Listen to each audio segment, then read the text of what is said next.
1800년대에 기독교회에 가장 영향력을 끼친 사람 가운데 E.M. 바운즈라고 하는 사람이 있습니다. 바운즈는 교회는 오늘날 더 좋은 방법을 찾고 있지만 하나님은 더 훌륭한 사람을 찾고 있다. 현대 교회가 진정으로 필요로 하는 것은 보다 나은 기계 문명이나 새로운 조직, 신기하고 기발한 방법이 아니라 성령이 쓰실 수 있는 사람, 즉 기도에 능한 사람을 필요로 한다.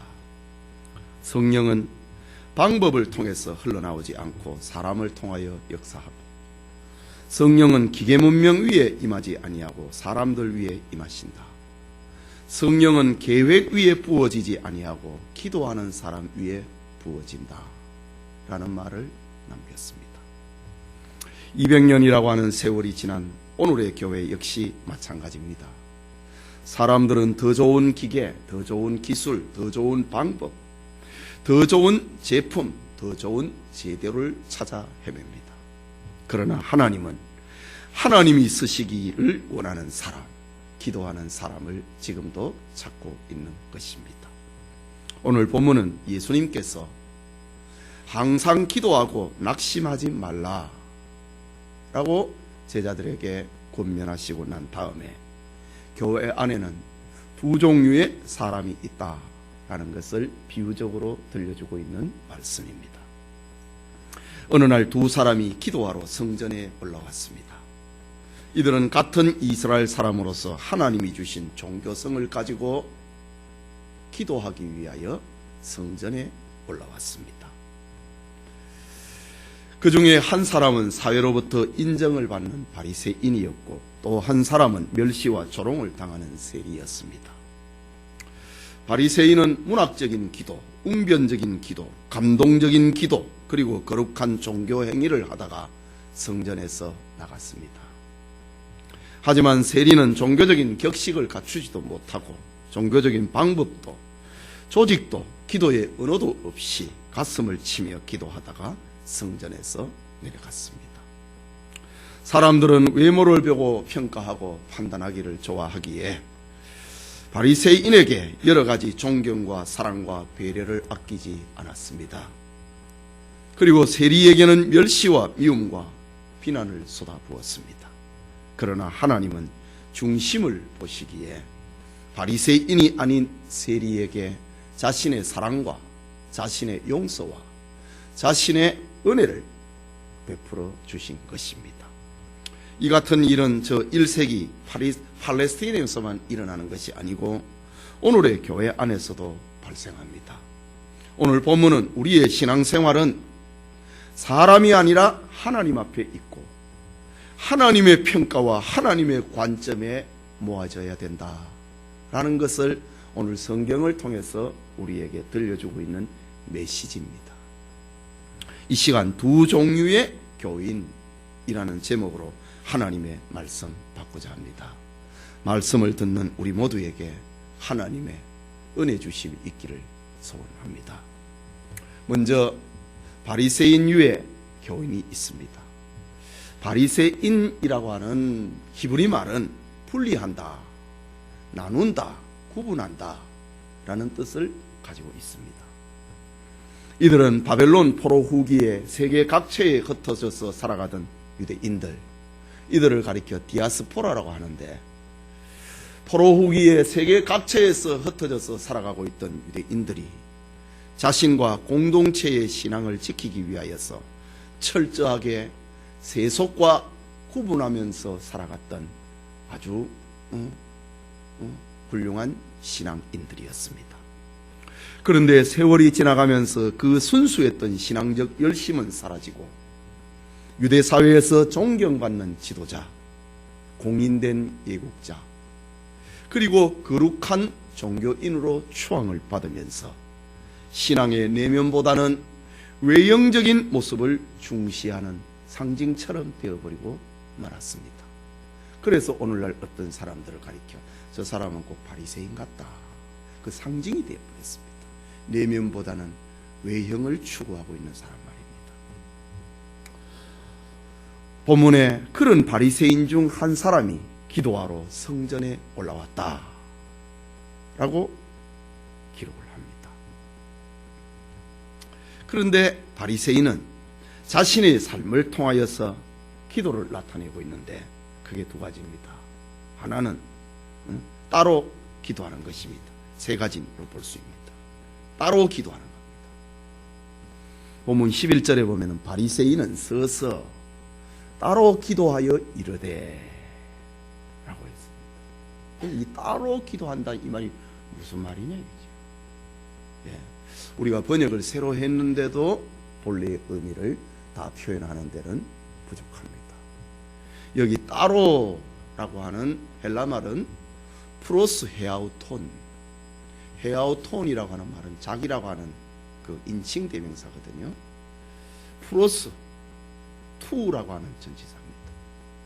자기를 위하여, 자기에게 기도했다 이 말입니다. 따로라고 하는 말이 그 말입니다. 자신을 위해서 자기에게 기도했다는 말입니다. 성전에 올라온 바리새인은 기도의 대상이 하나님이 아니었습니다. 하나님에게 기도하기보다는 자기의 종교 행위를 하러 기도하러 온 것입니다. 바리새인은 기도라고 하는 형식은 갖추었지만은 기도의 대상이 프로스 헤아우톤 자기 자신이었습니다. 기도의 목적은 자기 과시와 자기 신분 유지였습니다. 바리새인에게 있어서 기도라고 하는 것은 신분 유지를 위한 종교적인 수단이었던 것입니다. 이것이 따로라는 말 속에 담겨 있는 의미입니다. 주님이 봤다 이거죠. 주님이 볼 때 이 바리새인은 자기를 위해 자기에게 기도했다. 주님의 표현입니다. 따로 기도했다. 프로스 헤아우톤이라고 합니다.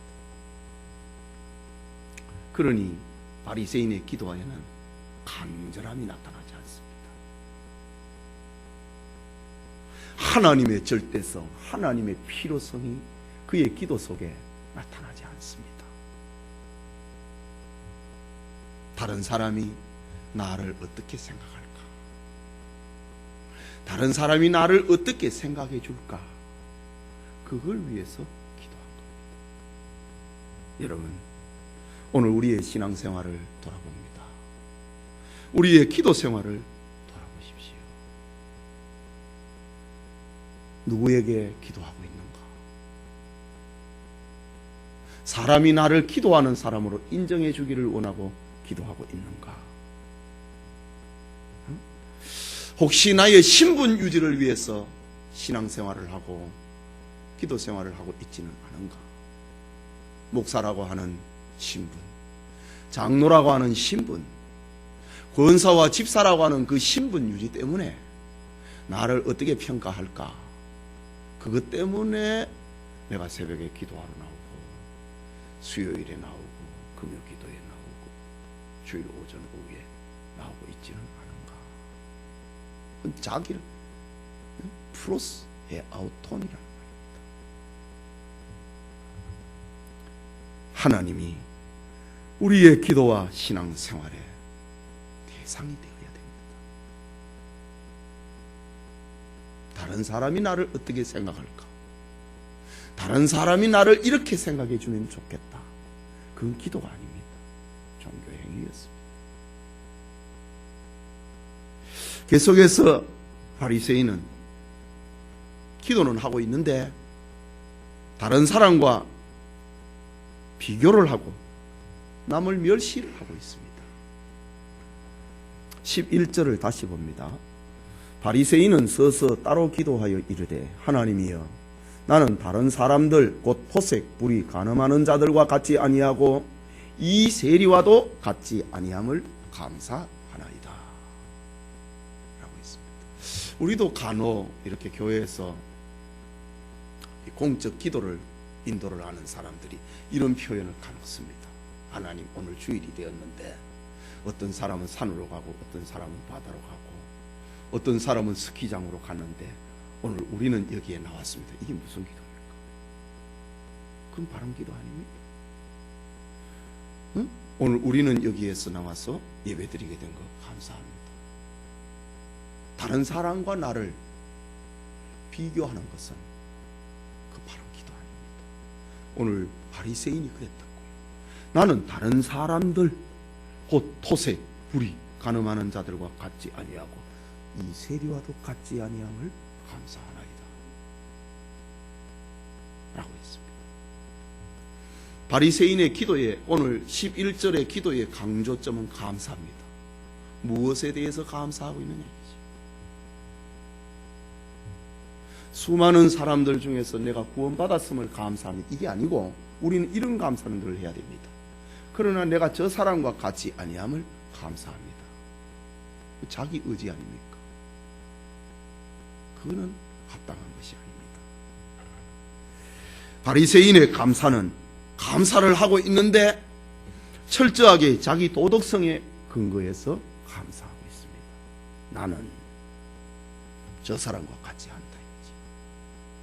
자기 도덕성에 기초한 감사였습니다. 하나님의 은혜를 생각하는 감사가 아니고 자기 도덕성입니다. 그는 백성들로부터 존경받고 사회적인 체면과 종교적인 존경받는 사람이 된 것을 감사했습니다. 남에게 사기를 치거나 강제로 남의 물건을 약탈하는 무리에 들지 않은 것을 감사했습니다. 율법을 위반하는 자들과 함께하지 않게 된 것을 감사했습니다. 간음하는 자들의 무리에 들지 않은 것을 감사했습니다. 그리고 성전에서 울고 있는, 성전에서 자기 죄 때문에 울고 있는 이 세리와도 같지 아니함을 감사합니다. 그는 연약한 자, 범죄한 자, 약한 자와 비교하면서 자신이 도덕적으로 더 나은 사람이 된 것을 감사했습니다. 그는 기도를 통하여서 다른 사람들을 멸시하고 기도를 통하여서 다른 사람을 정죄했습니다. 우리는 명심해야 됩니다. 기도는 다른 사람하고 비교하는 것이 아닙니다. 하나님 앞에서 자기를 돌아보고 하나님 앞에 무엇을 구하는 것이 기도입니다. 성도가 하나님 앞에 선 자기를 돌아보면 가장 먼저 겸손과 죄의식이 자기에게 찾아옵니다. 다른 사람하고 비교를 하면요 겸손해지지 않습니다. 죄의식이 자리 잡지 않습니다. 하나님 앞에서 나를 비추어야 겸손해지고 죄의식이 찾아오지만은 다른 사람하고 비교하면 절대로 이렇게 겸손해지지 않습니다. 좀 못하면 비굴해지지. 그건 겸손이 아니지요. 이것이 하나님 앞에서 있는 자기를 비추어 보는 것, 그게 기도입니다. 깨닫는 은혜가 있기를 바랍니다. 또 바리새인의 기도는 자신의 의를 나타내고 싶어하는 기도였습니다. 9절에 예수님이 말씀하셨잖아요. 또 자기를 의롭다고 믿고, 또 12절에는 나는 일회에 2번씩 금식하고 또 소득의 11조를 드리나이다 라고 말합니다. 율법에는 대속죄일 외에는 금식을 명하지 않았습니다. 그런데 이 바리새인들은 이는 일주일에 2번을 금식을 했으니 1년에 100일 이상을 금식을 한 겁니다. 정말 대단한 종교인입니다. 우리는 따라가지도 못합니다. 또 소득의 11조를 드리나이다 라고 합니다. 그런데 이 소득의 11조는 우리의 개념하고는 좀 다릅니다. 마태복음 23장 23절에 보면 바리새인들은 자신의 정원에서 나는 박하와 회양과 근처에 그 나물의 11조까지 드렸다고 합니다. 말하자면 다른 사람이 따라올 수도 없고 다른 사람이 할 수 없는 11조를 나는 하고 있다, 이 말입니다. 당시에 어떤 바리새인들은 11조를 하나님 앞에 드리기 전에 자기 창문에다가 매달아 놨다고 합니다. 내가 안식일이 되면은 이거 하나님 앞에 드릴 거라고.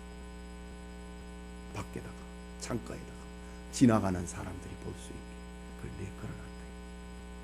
나물, 채소, 이파리까지 세가지고 걸어놨다. 그러니 일반인들은 범접하지를 못합니다. 그래서 바리새인 앞에 가면 고개가 숙여질 수밖에 없습니다. 그렇다면 바리새인은 기도하러 성전에 왔는가? 전혀 기도하지 않았습니다. 그는 하나님이 주시는 의가 아니라 사람이 자기를 평가해 주는 그 의로운 사람이 되기를 원했던 겁니다. 하나님이 우리를 의롭다 한다. 이게 우리의 신앙인데, 사람이 나를 의로운 사람이다, 훌륭한 사람이다, 참 율법에 철저한 사람이다, 그런 인정해주는 그런 사람이 되기를 바랐던 것입니다. 예, 이것을 위해서 바리새인은 지금 성전에서 기도라고 하는 수단을 이용을 하고 있는 것입니다. 집의 창가에는 11조를 걸어놓고, 오늘 교회에 와가지고는 성전에 와서는 내가 이랬습니다. 기도를 이용하고 있는 겁니다. 11조를 이용을 하고 기도를 이용을 하는 겁니다. 금식을 이용을 하는 겁니다. 오늘 우리의 기도는, 우리의 신앙생활은 어떻다고 생각합니까? 우리는 죽을 때까지 기도해야 됩니다. 그러나 오늘 성경을 보면은 어쩌면 우리는 한 번도 기도하지 않는 사람이 될 수도 있다는 것을 보여줍니다. 바리새인처럼 많은 기도, 정해진 기도, 규칙적인 기도를 하지만 하나님께 하는 기도가 한 번도 되지 못할 수도 있는 것입니다. 이 얼마나 슬픈 일이고 이 얼마나 비극적인 일입니까? 바리새인은 자기를 알지 못한 것입니다. 성경은 자기를 깨닫지 못하는 것이 얼마나 슬프고 무서운 것인가를 오늘 이렇게 우리에게 들려주고 있습니다. 지옥에 있는 마귀도 놀랄 겁니다. 당신이 왜 지옥에 왔습니까? 라고 물을 것입니다. 그가 불의한 사람인가? 아닙니다. 그가 약탈한 사람이었는가? 아닙니다. 그가 간음하는 사람이었는가? 도덕성이 없는 사람이었는가? 아닙니다. 당신은 왜 지옥에 왔는가? 이지. 종교적인 의무를 행하지 않았는가? 바리새인보다 더 잘한 사람이 누가 있습니까? 그는 단지 하나님의 방법, 하나님의 은혜로 천국에 가려고 하지 않았기 때문에 지옥에 간 겁니다. 그는 그리스도의 십자가를 쓸데없는 것으로 만들어버린 사람입니다. 그는 그리스도의 십자가를 어리석은 것으로, 십자가를 불쌍한 것으로, 십자가를 하나님이 실수하신 것으로 만들어버린 것입니다. 그래서 지옥에 가는 겁니다. 여러분, 하나님께 기도하는 것은 자신의 부족을 회개하고 하나님의 은혜와 도우심을 구하는 것임을 알고 실천하는 은혜 있기 바랍니다. 그게 둘째로 세리유의 교인입니다. 당시 유대나라는 로마의 지배를 받고 있었습니다. 로마의 관리들은 식민지 백성들의 예민한 경제 문제에 예민한 민재를 피하기 위해서 세금 징수에는 유대인을 고용을 했습니다. 그 결과 세리들은 압제자들을 위하여 봉사함으로 민족의 배신자라고 하는 낙인이 찍히고 말았습니다. 물론 소수의 세리들은 자신들의 업무를 정직하게 수행을 하므로 당시의 시민들에게 존경을 받는 경우도 간혹 있었다고 합니다. 우리는 오늘 본문에 등장하고 있는 세리가 어떤 삶을 살았는지는 우리는 알 길이 없습니다. 어쨌든 세리 한 사람이 기도하러 성전에 올라왔습니다. 그의 기도는 첫째로 죄인임을 고백합니다. 13절에 세리는 멀리 서서 감히 눈을 들어 하늘을 쳐다보지도 못하고 다만 가슴을 치며 이르되 하나님이여 불쌍히 여기소서 나는 죄인이로소이다 하였느니라. 하나님 앞에 기도하러 왔는데 하나님 나는 죄인입니다. 그렇게 기도했습니다. 세리는 성전에 왔으나 하나님의 거룩하심 앞에 자신의 새 속성을 생각을 하고 감히 입을 열지 못했다고 합니다. 자신의 부패 때문에 자신의 무능 때문에 마음의 소원을 감히 아뢰지도 못했다고 합니다. 그러니 이 세리의 이 기도에는 기도가 없어요. 문장도 없어요. 미사여구도 없어요. 세리는 감히 눈을 들어 하늘을 쳐다보지도 못하고 가슴을 치면서 흐느끼다가 나는 죄인이로소이다. 그 말만 하다가 내려갔다. 사람들이 볼 때는 그건 기도도 아닌 거예요. 그건 종교 행위도 아닌 거예요. 여기서 우리가 기억을 해야 될 것은 세리의 죄책감이 하나님의 동정심을 유발을 하거나 하나님의 자비를 받는 길은 아니라는 것을 알아야 됩니다.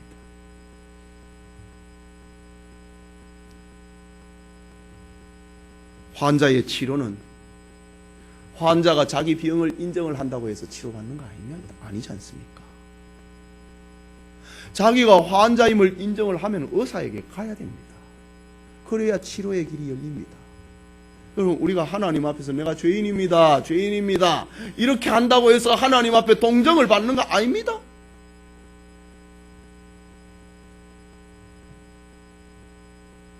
그것은 내가 죄인이라고 하는 것을 인정을 하는 그것은 회개를 가져오게 만드는 죄 용서를 받는 그 전 단계일 뿐입니다. 사실 우리는 내가 죄인입니다 라고 고백하는 것보다 훨씬 더 큰 죄인입니다. 우리는 죄인입니다, 죄인이 아닙니다 그거하고 상관없이 우리는 죄인입니다. 우리가 생각하는 것보다 더 큰 죄인입니다. 본문의 세리는 이렇게 자기에 대해서 절망하고 자기의 연약을 고백을 하고 자신의 허물을 하나님 앞에 가슴을 치면서 울며 슬퍼하고 있는 겁니다. 그러나 세리는 그걸로 끝나지 않습니다. 불쌍히 여겨달라고 합니다. 오늘 13절에 그 핵심 단어 나는 죄인입니다. 그 앞에 나오는 말 불쌍히 여겨주십시오 라는 말입니다. 이 불쌍히 여겨달라고 하는 이 말은 죄의식과 죄책감으로 가득 찬 자기에게 용서받을 수 있는 길을 열어달라는 말입니다. 하나님과 화해할 수 있는 방법, 하나님 앞에 설 수 있는 길을 나에게 열어달라는 말입니다. 여기 불쌍히 여기소서라고 하는 말은 하나의 단어인데요, 불쌍히 여기소서라고 하는 이 말의 명사형은 힐라스모스라고 하는 헬라 말인데, 이것은 요한일서 2장 2절에 등장을 하고 있는 화목제물이라는 말입니다. 화목제물, 하나님과 나 사이에 중간에 있는 화목제물 중보자 예수님을 가리키고 있는 말입니다. 예, 구약 제사제도에 화목제물이라는 것이 나오잖아요. 신약에서는 그 화목제물이 예수님이라고 합니다. 그런데 오늘 이 힐라스모스라고 하는 이 단어가 기가 막힌 단어입니다. 하나님, 나를 불쌍히, 나는 죄인입니다, 그걸로 끝나지 않고 불쌍히 여겨달라고 하는 이 말이 뭐냐 이거지요. 하나님과 나 사이에 다리를 좀 놔달라. 하나님의 언약을 붙들고 하나님의 약속을 붙들고 우리는 죄인이니 하나님께서 메시아를 보내주겠다, 그리스도를 보내주겠다고 했으니 그분 외에는 내가 하나님 앞에 설 수가 없다 이거지. 구약시대에 죄를 지은 사람이 하나님 앞에 갈 때에 양이나 소나 염소를 잡아갖고 그 재물을 가져가지고 하나님을 만날 수 있었던 것처럼 하나님 오늘 죄인이 여기 왔다 이거지. 죄인이 여기 왔는데 하나님과 나 사이에 재물을 달라고 지금 기도하고 있는 겁니다. 세리는 자신이 하나님 앞에 진노와 저주를 받을 수밖에 없는 존재를 고백합니다. 가슴을 치면서 하늘을 쳐다보지도 못하고 울면서 나는 죄인입니다. 그러나 세리는 하나님의 사랑과 하나님의 언약을 잊고 하나님과 자기 사이에 화목제물인 그리스도를 세워달라는 그런 기도입니다. 여러분, 우리 기독교인들은 기도는 바로 이것입니다. 그냥 단순하게 불쌍히 여겨달라, 은혜를 베풀어 달라, 그거 아닙니다. 그냥 울고 통곡하는 거 아닙니다. 그거는 뉘우치는 거하고 똑같잖아요. 우리 기독교회의 회개와 기도라고 하는 것은 하나님과 나 사이를 연결할 수 있는 그분을 보내달라는 거예요. 그분은 예수님 아닙니까? 그래서 예수님이 너희가 내 이름으로 무엇이든지 구하라, 그러면 너희가 시행하리라 라고 말씀하셨습니다. 여러분, 하나님이 죄인을 구원하기를 원하십니다. 하나님은 죄인의 기도를 듣기를 원하십니다. 그러나 그리스도를 통하지 않고는 하나님이 불쌍한 성도라고 할지라도 그 기도를 들을 수가 없습니다. 예수님을 통하지 않고는 구원의 길이 없습니다. 우리가 하나님 앞에 나아가는 길도 예수님밖에 없고 하나님이 우리에게 오시는 길도 예수님밖에 없다는 사실을 우리가 명심해야 됩니다. 그것이 기독교의 독특성입니다. 우리가 하나님 앞에 가는 길도 예수님밖에 없고 하나님이 우리에게 오는 길도 예수님밖에 없습니다. 그게 힐라스모스라고 하는 말입니다. 이것이 하나님이 인류 구원을 위해서 정해놓으신 법입니다. 여러분, 우리의 기도가 아무리 훌륭하고 아무리 간절해도 우리의 기도가 세상 사람들을 다 감동을 시킨다고 해도 그 기도 안에 예수님이 계시지 않는다면 그건 기도가 아닌 거예요. 하나님이 그 기도를 응답할 수 없는 것입니다. 아니, 응답하실 수가 없는 겁니다. 오늘 바리새인의 기도 안에는 화목제물이 없습니다. 내가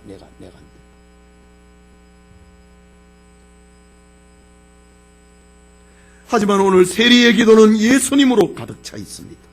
그의 기도에는 자기 신앙을 변호하거나 자기 공로를 자랑하는 것은 없습니다.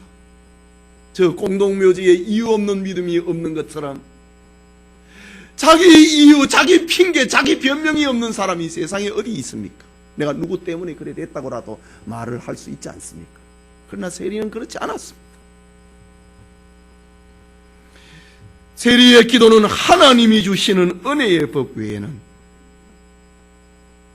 다른 것이 없으니 오직 예수님을 통한, 그리스도를 통한 그 용서받을 수 있는 그 길을, 힐라스모스라고 하는 그 길을 나에게 달라고 하는 그 기도입니다. 하나님이 얼마나 기뻐하시겠어요. 하나님이 정해놓은 그 구원의 길을, 그 방법을 붙들고 있는 세리 말입니다. 세리의 기도 가운데 마지막에 등장하고 있는 나는 죄인이로소이다 라고 했습니다. 그런데 원래 원문 문장에는 죄인이라고 하는 말 앞에 그라고 하는 정관사가 들어있습니다. 이게 무슨 말입니까? 바리새인은 다른 사람은 다 죄인이라고 했습니다. 세리는 맞다. 내가 저 사람이 말하고 있는 그 죄인이라고 합니다. 그 죄인입니다. 저 바리새인의 기도가 들릴 거 아닙니까? 성전 한편 구석에서 하나님 맞습니다. 내가 바로 그 죄인입니다. 세리는 자신의 죄를 크게 보았습니다. 그는 남을 멸시하지 않았습니다. 오히려 세상의 모든 사람들은 의인 같은데 자기만 죄인처럼 느껴지는 겁니다. 여러분, 이게 진짜 기도입니다. 우리 한국의 유명한 주경신학자였던 박윤선 박사님, 기도할 때마다 가슴을 치면서 나는 죄인입니다. 기도할 때마다 하나님, 내가 지옥에 끌려가는 것만 같습니다. 신구약 성경 66권을 주석을 했던 박윤선 박사님, 그렇게 기도했습니다. 여러분, 그게 기도입니다. 하나님 앞에 참된 성도, 참된 기도는 다른 사람의 죄보다 자신의 죄가 가장 커 보여야 됩니다. 큰 죄인의 의식 속에서 하나님을 소망하는 것, 이런 성령이 주시는 은혜가 우리에게 있기를 바랍니다. 예배드리는 성도 여러분, 이솝의 우화 가운데 여우와 포도밭의 이야기가 있습니다. 배고픈 여우가 포도밭 주변을 어슬렁거리면서 포도밭 안에 들어갈 구멍을 찾고 있습니다. 마침 울타리에 작은 구멍 하나를 발견했습니다. 그런데 그 구멍은 너무 작아서 들어갈 수가 없는 겁니다. 여우는 국리 끝에 사흘을 굶었습니다. 그리고 살을 뺐습니다. 그 구멍으로 들어가서 포도를 마음껏 따먹었습니다. 배를 다 채우고 나오려고 하는데 살이 쪄갖고 못 나오는 겁니다. 여우는 하는 수 없이 다시 3일을 굶고 있습니다. 흙이진 모습 그대로 구멍을 빠져나갔다고 하는 이솝 우화의 이야기입니다. 여러분, 교회도 마찬가지입니다. 우리의 마음을 비워서 겸손하지 아니하면 결코의 하나님의 나라에 들어갈 수도 나올 수도 없습니다. 바리새인은 종교적 기도를 배웠고 훌륭한 기도의 습관을 가지고 있었습니다. 그러나 그 안에는 주님이 계시지 않고 자기로 배불러 있었습니다. 그러나 세리는 많은 사람들에게 정죄를 받고 교회로부터도 사랑과 동정을 받지 못했지만은 가난한 심령을 가지고 하나님을 의지하고 하나님의 은혜를 바라보았습니다. 14절 말씀에 예수님이 세리를 향하여 말합니다. 내가 너희에게 이르노니 이에 저 바리새인이 아니고 이 사람이 의롭다 하심을 받고 그의 집으로 내려갔느니라. 무릇 자기를 높이는 자는 낮아지고 자기를 낮추는 자는 높아지리라 말씀하셨습니다. 처음에도 자기를 높이는 자, 마지막에도 지금 자기를 높이는 자, 낮추는 자, 이 말을 지금 예수님은 말을 하고 있습니다. 그렇다면 오늘 본문의 줄거리가 뭐냐? 자기를 낮춰야 합니다.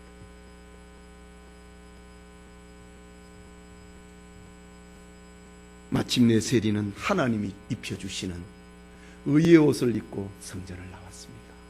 시원했습니다.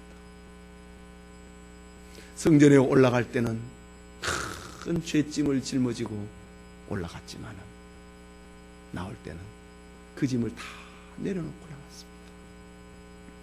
화목제물 대신 예수 그리스도로 말미암아 의롭다함을 받았다고 하는 그 환희 속에 성전을 내려왔습니다. 그의 기도를 하나님이 들어주었습니다. 그는 용서의 은총을 받았습니다. 그는 그리스도인이 되었습니다. 자기에서 생긴 것이 아니라 자기에게서 만들어낸 것이 아니라 하나님으로부터 오는 은혜를 받고 성전에서 나왔다. 이런 경우에 종교개혁자 요한 칼빈은 우리가 죄를 용서해 달라고 기도하지 않아도 될 만큼 죄를 안 짓는 날이 얼마나 될까? 라는 말을 들려주었습니다. 18세기 영국의 위대한 설교자 스펄전은 우리는 기도의 목표가 하나님의 귀임을 기억해야 된다. 그것까지 도달하지 못하면 기도는 완전히 실패한 것이다. 여러분의 기도가 하나님의 귀여야 된다. 2017년 새해를 시작한 우리 성도님, 완전할 수 없는 지상교회이지만은 심령이 가난한 성도가 되고 하나님이 들으시는 기도가 있는 하늘의 문이 열리는 새해가 되기를 축원합니다. 우리 같이 기도합니다.